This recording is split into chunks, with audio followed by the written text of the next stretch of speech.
Iran launched a rocket carrying a satellite towards space today in a move that's raising many alarm bells around the world. The move comes as just the latest of a string of provocations from foreign powers this week. If you think about it, on Monday, Chinese jets buzzed a U.S. spy plane.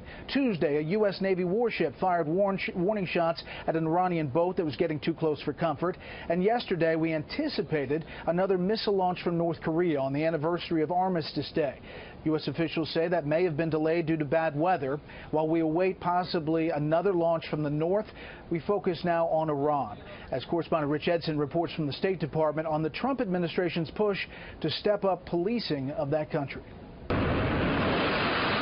Iran has launched another long-range rocket, this one carrying a satellite towards space. That's according to U.S. officials.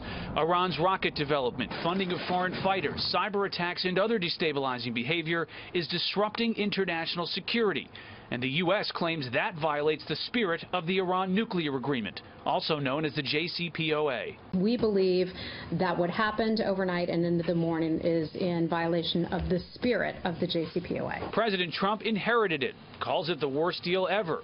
His administration continues to adhere to it, though it is now pushing to strongly enforce the agreement. Secretary of State Rex Tillerson has informed House Speaker Paul Ryan the U.S. will work with allies to address what he calls the considerable flaws in the Iran nuclear deal. The U.S. will now also push for inspections of suspicious Iranian military sites to test the strength of the nuclear deal. That's according to a report in the Associated Press. It's absolutely necessary to get an accurate inspection of those sites because we want to make sure, both according to the language of the deal, that Iran is not undertaking any activity that's related to nuclear weaponization or nuclear weapons-related projects, design, and research. The State Department notes it still looks to the International Atomic Energy Agency to monitor Iran's compliance.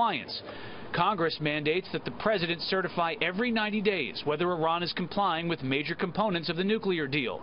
The Trump administration has done so twice. The president told the Wall Street Journal this week, quote, "We'll talk about the subject in 90 days, but I would be surprised if they were in compliance." And as the Trump administration examines U.S.-Iran policy, North Korea celebrates the 64th anniversary of the armistice pausing the fighting in the Korean War, threatening the U.S. as it has already launched an intercontinental ballistic missile this month. The U.S. will also continue unilaterally sanctioning its adversaries. The U.S. Senate is voting right now, taking a break from health care, on a sanctions bill for Iran, North Korea, and Russia.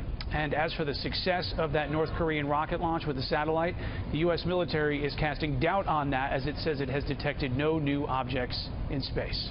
Brett? Edson at the State Department. Rich, thank you.